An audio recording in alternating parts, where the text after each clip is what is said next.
Good morning, everyone. Once again, it's Amir sir here in front of you with the 8th lecture of chapter Organic Chemistry. Today, we are going to see the rest chemical equation of alkane, and then we'll see the uses. Then we'll move to unsaturated hydrocarbon, that is alkene.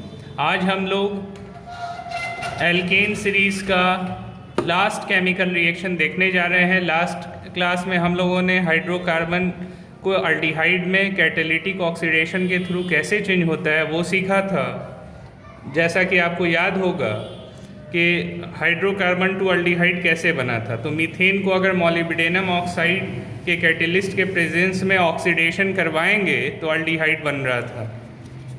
ठीक है, उसी तरह अगर ethane का oxygen के साथ reaction करवाया जाए मॉलिब्डेनम ऑक्साइड के प्रेजेंस में तो इथेनल या इसको एसिटल्डिहाइड कॉमन नेम भी कहा जाता है, बनता है। उसी तरह आपने देखा था कि मीथेन का ऑक्सीजन से रिएक्शन हो रहा था कॉपर ट्यूब के साथ तो अल्कोहल बन रहा था।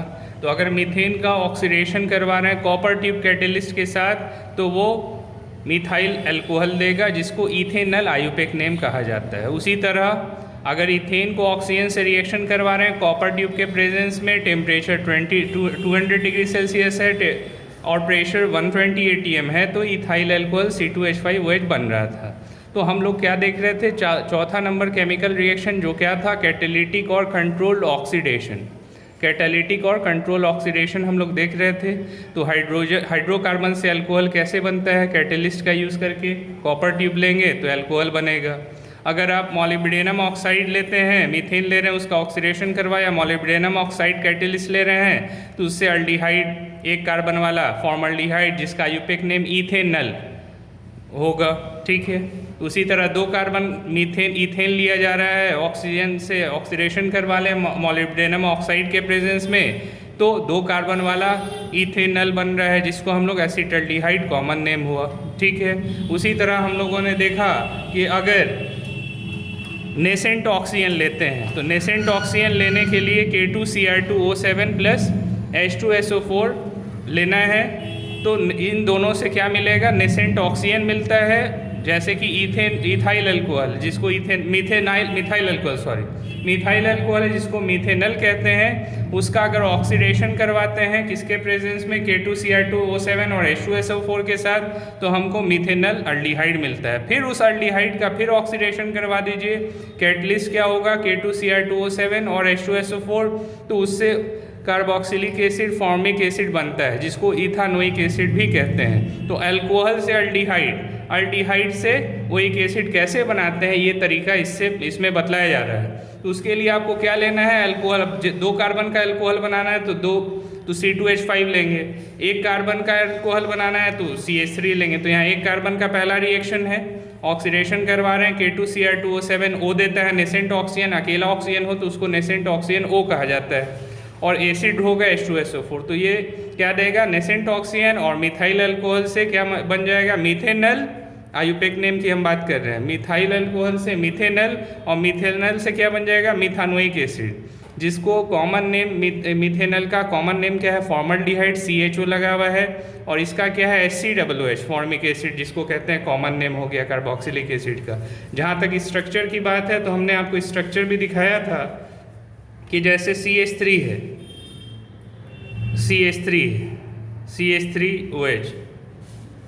CH3OH alcohol.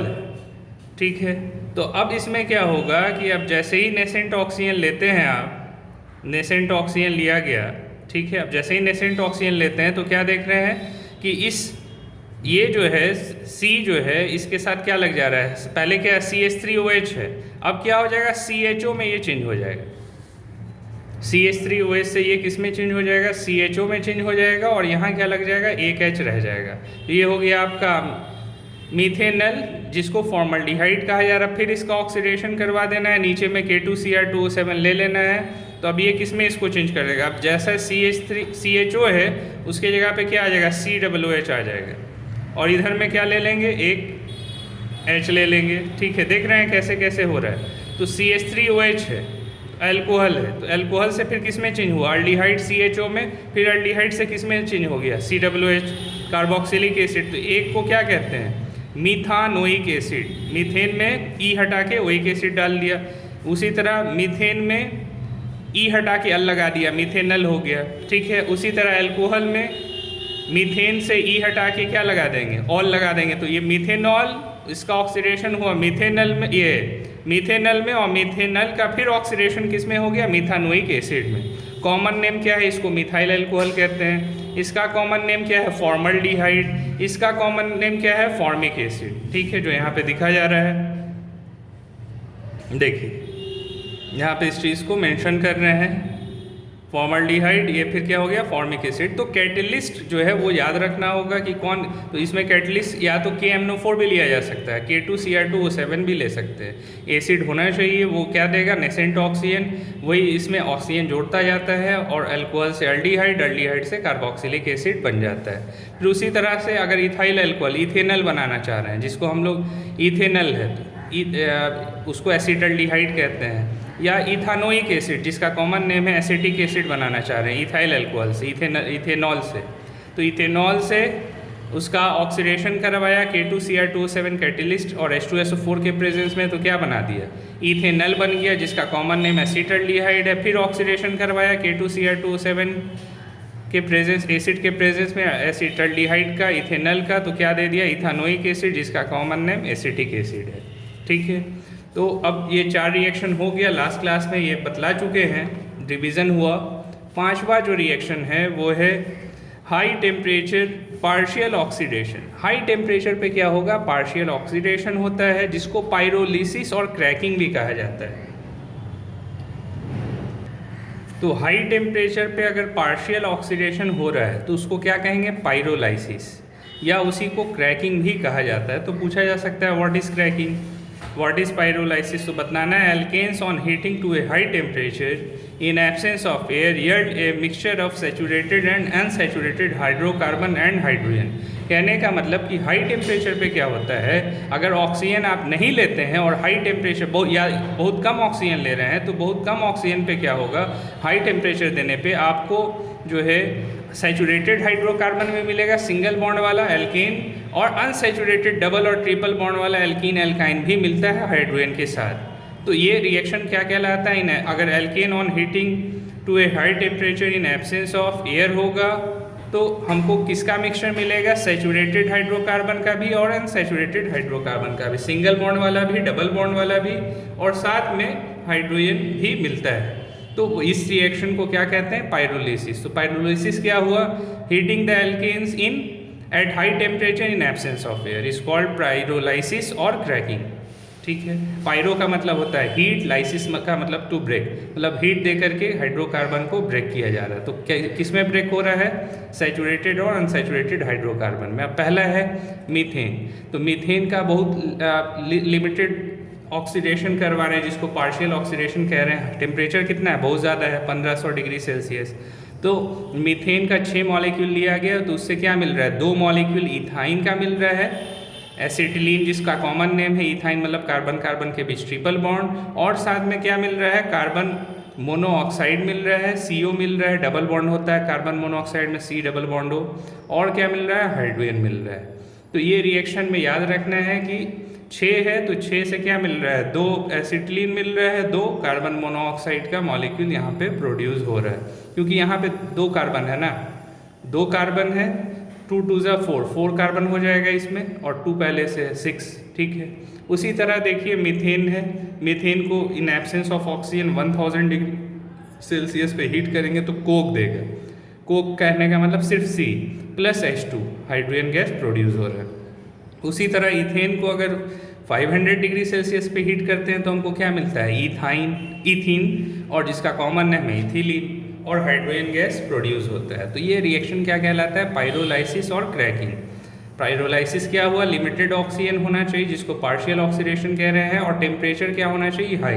तो उसमें सैचुरेटेड और अनसैचुरेटेड दोनों तरह के प्रोडक्ट्स मिलते हैं हाइड्रोजन के साथ साथ। ठीक है, तो ये क्लियर हुआ। अब लास्ट में हम लोग क्या देखने जा रहे हैं, यूजेस देखने जा रहे हैं कि इसका यूजेस क्या है। एल्केन सीरीज में मीथेन इथेन का यूज़ क्या है। तो फर्स्ट यूज़ क्या है, methane is used as a fuel in the form of natural gas and gobar gas. तो नेचुरल गैस कहते हैं किसको है, CNG, कंप्रेस्ड नेचुरल गैस, जो ऑटोमोबाइल्स वगैरह में जो है यूज़ होता है, ऑटो वगैरह में। तो CNG में क्या होता है, methane as a fuel use होता है CNG नेचुरल गैस में और गोबर गैस में, जो प्लांट एनिमल डंग से मिलता है। सेकंड है compressed natural gas, CNG is used as automobile fuel, बात कर चुके। मीथेन जिसमें होता है CNG में यूज कहाँ होता है, ऑटोमोबाइल फ्यूल में। तीसरा, in manufacture of chemicals such as carbon black में भी मीथेन इथेन का यूज़ होता है। मीथेनॉल अभी देख चुके ऊपर में कि मीथेन से मीथेनॉल बनाया, फिर इथेन से इथेनॉल बनाया। क्लोरोफॉर्म हो गया CHCl3, मतलब मीथेन से अगर 3 हाइड्रोजन हटा दें तो उससे 3 क्लोरीन आकर के जुड़ जाएगा, तो फॉर्मूला क्या हो जाएगा, CHCl3, उसका कॉमन नेम है, क्लोरोफॉर्म के नाम से जाना जाता है। अगर चारों कार्बन हटा करके मीथेन का क्लोरीन लगा दें तो उसका नाम क्या होगा, कार्बन टेट्राक्लोराइड। फॉर्मल्डिहाइड किसको कह रहे हैं, अल्डिहाइड वाला, फॉर्मल का मतलब एक कार्बन, CHO HCHO, जिसका आयुपेक नेम क्या है, मीथेनल, कॉमन नेम क्या हो गया, फॉर्मल्डिहाइड। और 2 कार्बन वाले को क्या कहते हैं, एसिटल्डिहाइड, और आयुपेक नेम क्या है, इथेनल। तो ये सारा कंपाउंड किससे बन रहा है आपका, मीथेन इथेन से ऑब्टेन होता है। इसके अलावा और भी यूज़ क्या है, तो carbon black is used in the manufacture of shoe polish, printing and as a filler in rubber industry. तो पॉलिश जो बनता है शू का पॉलिश, प्रिंटर में के इंक में, सब में यूज़ होता है आपके कार्बन ब्लैक का। मीथेनॉल जो शराब है, मीथेनल आपका पॉइजन है, इथेनल क्या है, वो शराब है, अल्कोहल पीने वाला। Methanol is used as a solvent for varnishes and as a anti freeze for automobile. तो एज ए एंटी फ्रीज नहीं होने देने वाला जो है सॉल्वेंट के तौर पे यूज़ होता है ऑटोमोबाइल्स वगैरह में। तीसरा है ethanol is used as a solvent की तरह यूज़ करते हैं इन स्प्रिट लैम्प जो यूज़ होता है लैब वगैरह में, उसमें spirit levels and as a beverages, पीने के लिए शराब जो यूज़ होता है, अल्कोहल जिसको कहते हैं, तो वो इथाइली अल्कोहल है जिसका IUPAC name ethanol. Chloroform CHCl3, chloroform is used as a solvent for rubber, waxes etcetera and as antiseptic. तो एंटीसेप्टिक के फॉर्म में भी क्लोरोफॉर्म का यूज़ करते हैं। फॉर्मल्डिहाइड जिसको SCHO कह रहे हैं, methanal as aqueous solution is called formalin. तो अगर फॉर्मल्डिहाइड को पानी में डाल दें, फॉर्मल्डिहाइड को जिसको मीथेनल कह रहे हैं, अगर उसको पानी में डाल देते हैं, एक्वस सॉल्यूशन में डालते हैं, तो फॉर्मल्डिहाइड इन एक्वस सॉल्यूशन क्या कहलाएगा, फॉर्मेलिन कहलाएगा। एज एन एंटीसेप्टिक, फॉर्मल्डिहाइड का यूज़ कैसा होता है, as an antiseptic, preservative for biological species, preserve करते हैं बायोलॉजिकल स्पीसीज वगैरह को। 6th यूज़ क्या है, एसिटल्डिहाइड, 2 कार्बन वाला अल्डिहाइड, C2 या CH3CHO is used in the manufacture of dyes के मैन्युफैक्चरिंग में यूज़ होता है। और लास्ट यूज़ है carbon tetrachloride CCl4 is used as an industrial solvent and in dry cleaning. तो इंडस्ट्रियल सॉल्वेंट के तौर पे और ड्राई क्लीनिंग में हम CCl4 का यूज़ करते हैं। तो इस तरह से हम लोगों ने एल्केन सीरीज़ ख़त्म किया। अब हम लोग बढ़ रहे हैं किधर, सेकेंड अनसैचुरेटेड हाइड्रोकार्बन में, जिसमें एल्कीन और एल्काइन पढ़ना है। तो सैचुरेटेड हाइड्रोकार्बन हो गया सिंगल बॉन्ड वाला, अनसैचुरेटेड हाइड्रोकार्बन में क्या आएगा, एल्कीन्स आएंगे। तो क्या है अनसैचुरेटेड हाइड्रोकार्बन का पहला first point, the open chain hydrocarbon which contain lesser number of hydrogen atom. Open chain hydrocarbon होगा अनसैचुरेटेड हाइड्रोकार्बन जिसमें हाइड्रोजन क्या होगा, कम होगा, number of hydrogen atom. Then the corresponding alkanes, उसके एल्केन्स, अब जैसे मीथेन है तो इथेन है, तो इथेन से इथीन बना, इथीन में क्या हो जाता है, इथेन में C2H6 6 हाइड्रोजन है, जबकि इथीन में क्या है C2H4 2 हाइड्रोजन कम हो गया, और इथाइन में क्या है C2H2 और 2 हाइड्रोजन कम हो गया, तो हाइड्रोजन घट जाते हैं। ओपन चेन हाइड्रोकार्बन में lesser number of hydrogen atom होगा एंड करस्पॉन्डिंग एल्केन से containing same number of carbon atom are called unsaturated hydrocarbon, जिसमें हाइड्रोजन कम हो जाए लेकिन कार्बन की संख्या, कार्बन का नंबर सेम हो। अब जैसे C2H6 है तो कार्बन तो 2 ही है, जबकि इथीन में क्या है, C2H4, कार्बन 2 है। इथाइन है, उसमें भी C2H2 है। तो कार्बन तो एक ही है, लेकिन हाइड्रोजन क्या हो जा रहा है, कम हो जाता है। तो उस तरह के हाइड्रोकार्बन को क्या कहा जाएगा, उस तरह के हाइड्रोकार्बन को हम लोग क्या कहेंगे, अनसैचुरेटेड हाइड्रोकार्बन कहा जाएगा। Since the tetravalency of carbon is not fully satisfied by C single bond C and C single bond H bond। अब इसमें क्या है कि इसमें जो कार्बन बॉन्ड है, टेट्रावैलेंसी 4 बॉन्ड नहीं होता है उसमें। अनसैचुरेटेड हाइड्रोकार्बन में 4 बॉन्ड अलग अलग सिंगली नहीं होता है, बीच में डबल बॉन्ड आ गया या ट्रिपल बॉन्ड आकर के उसको टेट्रावैलेंसी को फुलफिल करता है। सेकेंड पॉइंट क्या है, compound having 2 hydrogen atom less than the corresponding alkanes are called alkene. Corresponding alkane से अगर 2 कम हो तो अब फॉर्मूला पे भी जा सकते हैं। जैसे एल्केन का क्या था, CnH2n+2, जबकि एल्कीन में क्या है, CnH2n+2 तो नहीं है, तो 2 घट गया ना हाइड्रोजन। तो वही कह रहा है कि compound having 2 hydrogen atom less than the corresponding alkane are called alkenes. Third point, the general formula of alkene क्या होता है, CnH2n पहले भी देख चुके हैं। n किसको दिखा रहा है, नंबर ऑफ कार्बन एटम को। तो if an alkene has 2 carbon atom in its molecule, then n equals to क्या हो जाएगा, 2, एंड इट्स मॉलिकुलर फॉर्मूला क्या हो जाएगा, C2H4 हो जाएगा। ठीक है। If an alkene has 3 carbon atom, तो अब बोलिए क्या होगा, n इक्वल्स टू 3 होगा, C3H2 इंटू 3 कर देंगे, क्या आ जाएगा, C3H6। पहले भी बतला चुके कि 2-3 तरीका है एल्केन सीरीज को लिखने का। या तो अगर इथीन पता है तो प्रोपीन लिखना है तो CH2 जोड़ दीजिए, या जनरल फॉर्मूला जो है एल्कीन सीरीज का CnH2n उस पर अप्लाई कर दीजिए, या कार्बन जितना है उसका डबल हाइड्रोजन होगा एल्कीन में। ये 3 तरीका से आप फॉर्मूला निकाल सकते हैं, बना सकते हैं। अब जो आपको बेटर लगे उसका यूज़ किया कर सकते हैं आप यहाँ पे। फोर्थ पॉइंट उसी तरह से, अब फोर्थ पॉइंट क्या है तो फोर्थ पॉइंट में है कि alkenes are also called olefins. Alkene को ऑलिफिन्स भी कहा जाता है, एल्कीन्स को ऑलिफिन्स भी कहते हैं। ऑली का मतलब क्या हो गया, लैटिन में ऑलिफिन्स का मतलब हो गया ऑयल फॉर्मिंग। तो जितना भी ऑयल बनता है, ऑयल वाला प्रोडक्ट है, ऑयली प्रोडक्ट है, तो उसमें क्या होता है, डबल बॉन्डेड होते हैं वो, उसमें एल्कीन सीरीज के हाइड्रोकार्बन्स मौजूद होते हैं। Because the lower member forms oily product on treatment with chlorine और ब्रोमीन। क्लोरीन और ब्रोमीन से ट्रीट करवा दिया जाए लोअर एल्कीन्स को, लोअर मेंबर्स को, तो उससे क्या बनता है, ऑयली प्रोडक्ट का फॉर्मेशन होता है। इसीलिए इसको ऑलिफिन्स भी कहते हैं। याद रखना है, एल्कीन्स को और किस नाम से जाना जाता है, ऑलिफिन्स। जबकि एल्केन को क्या कहते हैं, पैराफिन्स। पैरा का मतलब लिटिल रिएक्टिविटी, पैराफिन्स। जबकि ऑलिफिन्स का क्या है, ऑयल फॉर्मिंग। तो ये एल्कीन का हो गया। क्यों, क्योंकि इसके लोअर मेंबर जो है ऑयली प्रोडक्ट बनाते हैं, कब, जब वो क्लोरीन और ब्रोमीन से ट्रीटमेंट करते हैं। तो पांचवा point, functional group of alkene is the carbon carbon double bond. Alkene का फंक्शनल ग्रुप क्या होगा, कार्बन कार्बन, किसी एक कार्बन, 2 कार्बन एटम के बीच क्या होगा, double bond. It is commonly known as ethylenic bond. इस बॉन्ड को और क्या ना, कॉमन नेम क्या है, इथिलीनिक बॉन्ड भी कहते हैं। कार्बन कार्बन के बीच डबल बॉन्ड को इथिलीनिक बॉन्ड भी कहा जाता है, और ऑलिफिनिक बॉन्ड भी कहते हैं, इथिलीनिक और ऑलिफिनिक बॉन्ड। छठा पॉइंट एल्कीन का, since this there can be no alkene having 1 carbon. अब ये भी तो है कि एक ही कार्बन में डबल बॉन्ड नहीं आता है, 2 कार्बन होना चाहिए एल्कीन सीरीज में, ज़रूरी है 2 कार्बन होना ही चाहिए। जबकि मीथेन में एक ही कार्बन होता है, मीथीन नहीं बनता है। मीथीन बनने के लिए 2 कार्बन ज़रूरी है। तो पहला मेंबर जो होता है एल्कीन का वो मीथीन होता है, ये मीथीन नहीं होता है, इथीन होता है। तो वही है कि since there can be no alkene having 1 carbon due to the absence of C double bond, C bond double bond. The first member of series is C2H4, जिसको इथीन कह रहे हैं, जिसका कॉमन नेम क्या है, इथिलीन। तो C2H4 होगा, ठीक है।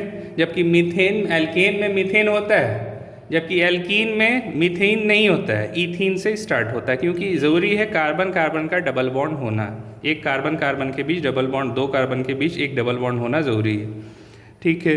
तो अब आ जाते हैं नोमेनक्लेचर की बात करते हैं कि नोमेनक्लेचर क्या होगा। तो पहला है common system, for simpler alkene the common name ethylene आया है, देख चुके हैं आप इथिलीन, यहाँ पे भी यूज़ हुआ है कॉमन नेम इथिलीन। इथीन को इथिलीन भी कहते हैं, ethylene, propylene, butylene are use.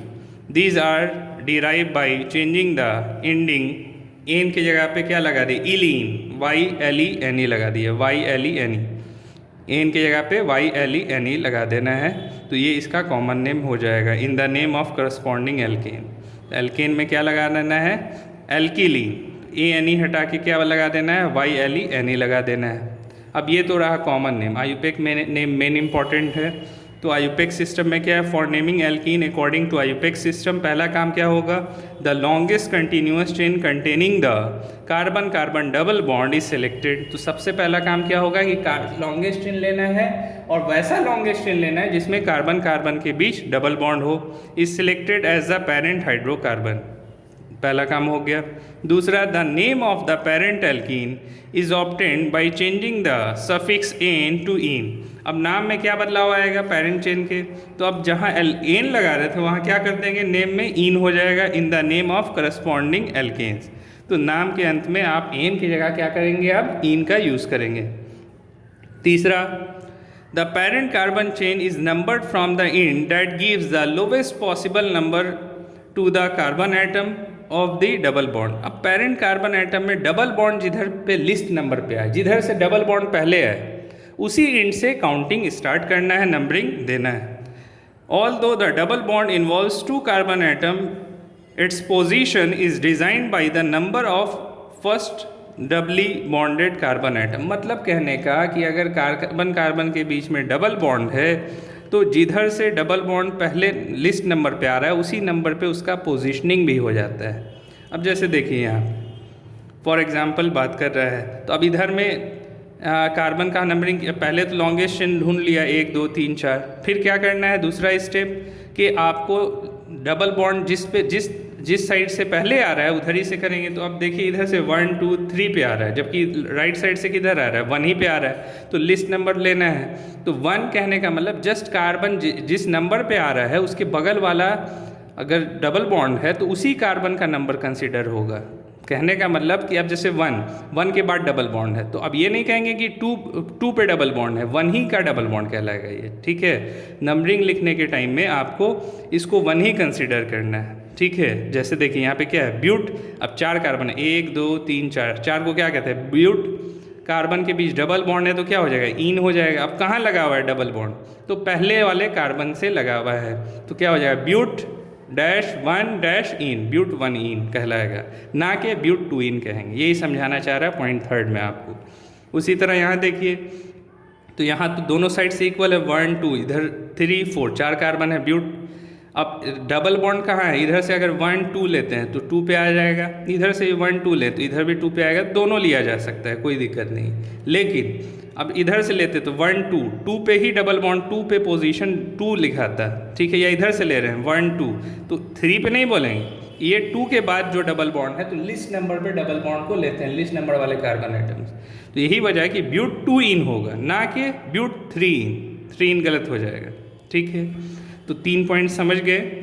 अब इसके बाद है आपके पास चौथा पॉइंट कि द पोजीशन ऑफ सब्स्टिट्यूएंट। अब सब्स्टिट्यूएंट अगर लगा हुआ है attach to the parent chain are indicated with the help of number of carbon. अब किस कार्बन से लगा हुआ है उसी से उसका नंबरिंग होगा, to which they are attach. The position number is written before the name of the substituent. Position number मतलब 2 पे लगा हुआ है तो पहले 2 कहेंगे फिर क्लोरो कहेंगे, वही कह रहा है कि the position number is written before the name of substituent with a hyphen, hyphen लगाना है 2- इन बिटवीन। अब देख लीजिए, name of some common alkene are given below. तो अब कॉमन नेम भी है, आयुपेक नेम भी है। अब देख लीजिए, 2 कार्बन का है, 2 कार्बन का एटम है, ठीक है, कार्बन है, डबल बॉन्ड है तो क्या कहेंगे, इन, डबल बॉन्ड है तो इन हो जाएगा। उसका कॉमन नेम क्या होगा, इथिलीन, YLENE लगता है, ठीक है, इन की जगह पे।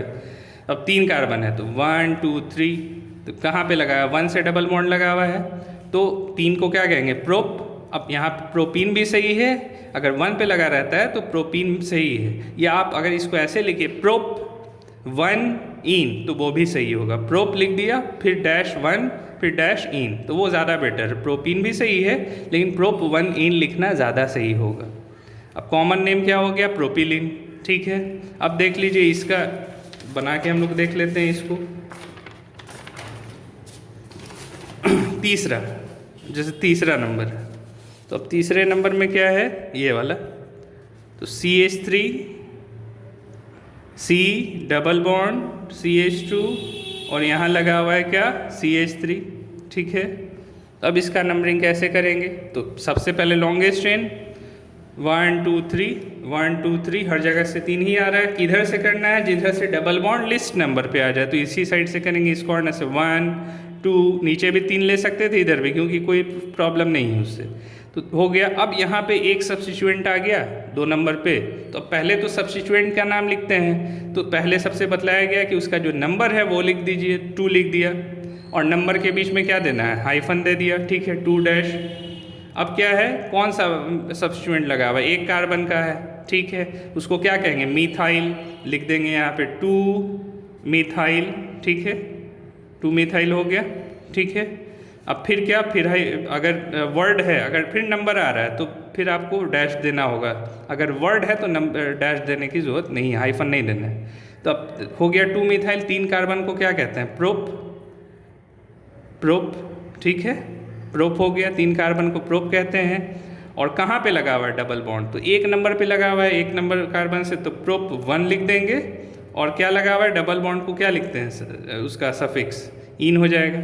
तो 2 मिथाइल प्रोप 1 इन, या 2 मिथाइल प्रोपीन भी कहा जा सकता है, दोनों ही सही होगा। क्योंकि 1 नंबर से लगा हुआ है तो 1 नंबर नहीं भी लिख सकते हैं, छोड़ सकते हैं। लेकिन अगर कहीं और होता, 2 3 पे होता डबल बॉन्ड, तो लिखना ही पड़ता।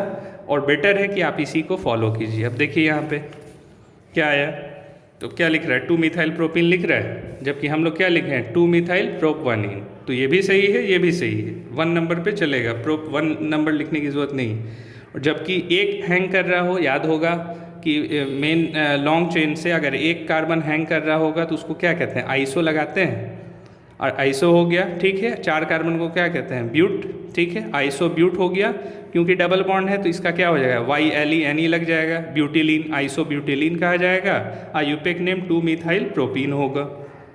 अब देख लीजिए, 4 कार्बन का चेन है, डबल बॉन्ड लगा हुआ है। ठीक है, तो अब इसको क्या कहेंगे? 4 को क्या कहते हैं? ब्यूट।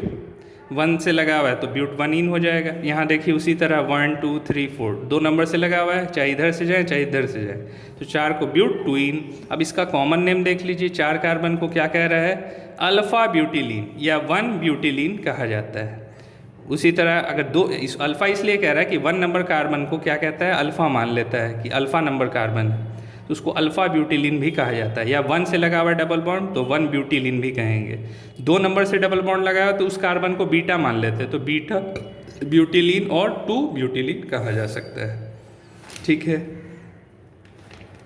अब आगे बढ़ते हुए, अब यहाँ देखिए, but 1 ene and but 2 ene which differ in the position of double bond are called position isomer. तो अब याद कीजिए कि पोजीशन आइसोमर में क्या चेंज हो रहा था, पीछे हम लोग पढ़ चुके हैं। तो पोजीशन आइसोमर में कार्बन कार्बन का जो चेन था वो तो फिक्स होता था, कार्बन का चेन फिक्स होता था, लेकिन जो डबल बॉन्ड, ट्रिपल बॉन्ड और फंक्शनल ग्रुप का पोजीशन चेंज हो जाता था। तो उससे क्या होता था? वो पोजिशनल आइसोमर्स का एग्जाम्पल होता था। अब जैसे ब्यूट 1 इन, 1 से लगा हुआ है डबल बॉन्ड, ब्यूट 2 इन, अब जैसे यहाँ दिखा रहे हैं ब्यूट 2 इन है। ठीक है, but 1 ene and but 2 ene which differ in position of double bond, किसका एग्जाम्पल होगा? पोजीशन आइसोमर का। ठीक है, डबल बॉन्ड का पोजीशन चेंज हो गया, जब से यहाँ ये पोजीशन आइसोमर का है। ब्यूट 1 इन, तो 1 से लगा हुआ है डबल बॉन्ड, जबकि सेकेंड वाले में 4 ही कार्बन का चेन है। इसमें कहाँ लगा हुआ है? 2 नंबर कार्बन से डबल बॉन्ड लगा हुआ, तो बदल गया, डबल बॉन्ड का पोजीशन बदल गया। तो डबल बॉन्ड का अगर पोजीशन बदल गया, कार्बन चेन वही है, तो वो कौन सा आइसोमर्स होगा? पोजीशन आइसोमर का एग्जाम्पल होगा। जबकि चेन में क्या पड़ा था कि ऊपर में इस तरह का था कि 3 कार्बन, नीचे में 1 कार्बन हैंग कर रहा है, जबकि मेन चेन में 4 कार्बन है, तो ये हो गया नॉर्मल, ये हो गया आइसो। तो कार्बन चेन अगर बदल गया तो वो चेन आइसोमर्स का एग्जाम्पल होता है। जबकि position double bond, triple bond का पोजीशन या फंक्शनल ग्रुप का पोजीशन अलग कार्बन के से आ जाए, अटैच हो जाए, तो वो पोजिशनल आइसोमर्स का एग्जाम्पल होगा। तो याद रखना है ब्यूट 1 इन और ब्यूट 2 इन दोनों का फॉर्मूला सेम है। किस चीज़ से डिफर कर रहा है? पोजीशन, डबल बॉन्ड का पोजीशन डिफर कर रहा है, इसीलिए ये किसका एग्जाम्पल हुआ? पोजिशनल आइसोमर्स का। अब देखिए, but but 2 ene can have 2 different structure. But 2 ene का भी 2 तरह का स्ट्रक्चर हो सकता है। अब उसी में देखिए क्या फ़र्क पड़ रहा है। तो इस तरह से लिख सकते हैं, ब्यूट 2 इन है, ब्यूट 2 इन को कैसे लिख सकते हैं? अब ब्यूट 2 इन है तो ब्यूट 2 इन का क्या फॉर्मूला? ब्यूटीन ही हुआ ना। तो ब्यूट का मतलब 4 कार्बन और इन का मतलब कार्बन से डबल होगा हाइड्रोजन, ब्यूटीन है, ठीक है। अब इसको 2 तरह से लिखा जा सकता है, इसी को एक्सपेंड कर दिया, 2 कार्बन के बीच कार्बन कार्बन डबल बॉन्ड हो गया, इधर में जो कार्बन है उससे क्या लगा दिया? CH3 लगा दिया है, ठीक है। 3 बॉन्ड हो गया इस कार्बन का और इधर से क्या लगा दिया? H लगा दिया है, ठीक है। फिर उसी तरह से इधर भी CH3 ग्रुप लगा दिया और इधर में क्या लगा दिया? H लगा दिया। अब देखिए वही चीज़ है, उसको इस तरह से लिख रहे हैं, ब्यूट, अभी क्या हो गया? ब्यूट 2 इन, ध्यान से देखिए, अब बीच में डबल बॉन्ड तो इसको 1 देंगे, 1, ये हो गया 2, ये हो गया 3, ये हो गया 4, क्या कहलाएगा? इसी स्ट्रक्चर को ओपन कर दिया है, स्प्रेड करके लिख रहे हैं। तो ब्यूट 4 कार्बन है, 2 से डबल बॉन्ड लगा हुआ है तो ब्यूट 2 इन हो गया। लेकिन इसी में क्या करना है कि कोई एक को ऊपर नीचे कर देना है, CH3 की जगह पे H को लिख देना है, H की जगह पे CH3 को लिख देना है। तो अगर ये रिवर्स हो जाता है, ये रिवर्स हो जाता है तो वो सिस और ट्रांस का केस होता है। अब देखिए यहाँ पे वही चीज़ है जो हमने यहाँ पे दिया है, CH3 ऊपर लगा हुआ है, इधर भी CH3 ऊपर है, जबकि इधर में H और H नीचे है, CH3 H और H नीचे है। तो उसको क्या कहते हैं? अगर सेम साइड हो, CH3 similar group same side हो, ऊपर में दोनों CH3 नीचे में दोनों H, तो उसको सिस कहा जाता है। लेकिन अगर किसी एक साइड से दोनों का पोजीशन रिवर्स कर दे, उल्टा कर दे, H की जगह पे CH3 की जगह पे H कर दे, देखिए यहाँ H ऊपर चला गया, CH3 नीचे आ गया। तो अगर सिमिलर ग्रुप डिफरेंट साइड हो जाए, सिमिलर ग्रुप सेम साइड, ऊपर में CH3 नीचे में H, तो उसको सिस ब्यूट 2 इन कहेंगे। जबकि सिमिलर ग्रुप अपोजिट साइड हो जाए किसी एक को चेंज करने के कारण, तो उसको क्या कहेंगे? अपोजिट हो गया सिमिलर ग्रुप, अब CH3 नीचे है, इधर में CH3 ऊपर है, तो इसको क्या कहेंगे? ट्रांस ब्यूट 2 इन कहा जाएगा। तो cis but 2 ene having 2 similar group on the same side, cis में क्या है? 2 सिमिलर ग्रुप सेम साइड है, and trans but 2 ene having 2 similar group on the opposite side, opposite side में चला गया।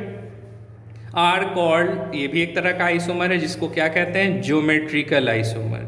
तो हम लोग देख चुके हैं, चेन आइसोमर, कार्बन का चेन वैरी करने के कारण, position isomer, double bond, triple bond और फंक्शनल ग्रुप का पोजीशन चेंज होने के कारण, जबकि सबका मॉलिक्यूलर फॉर्मूला सेम है। अब तीसरा आइसोमर क्या देख रहे हैं? ज्योमेट्री चेंज हो गया, स्ट्रक्चर भी सेम है, डबल बॉन्ड का पोजीशन भी चेंज सेम है, क्या बदल गया? तो यहाँ पे ग्रुप जो है वो अपना साइड चेंज कर लिया, ठीक है। तो उससे जो आइसोमरिज्म एराइज होगा उसको क्या कहेंगे? Geometrical isomer. कैसे राइज हुआ? साइड चेंज होने से। सेम साइड था पहले तो सिस, और अपोजिट साइड हो गया सेम सिमिलर फंक्शनल ग्रुप तो ट्रांस। ब्यूट 2 इन ही में 2 टाइप हो गया, तो इसको ज्योमेट्रिकल आइसोमर्स कहा जाता है, ठीक है। क्लियर हुआ? अकरेंस अब कहाँ से मिलेगा एल्कीन?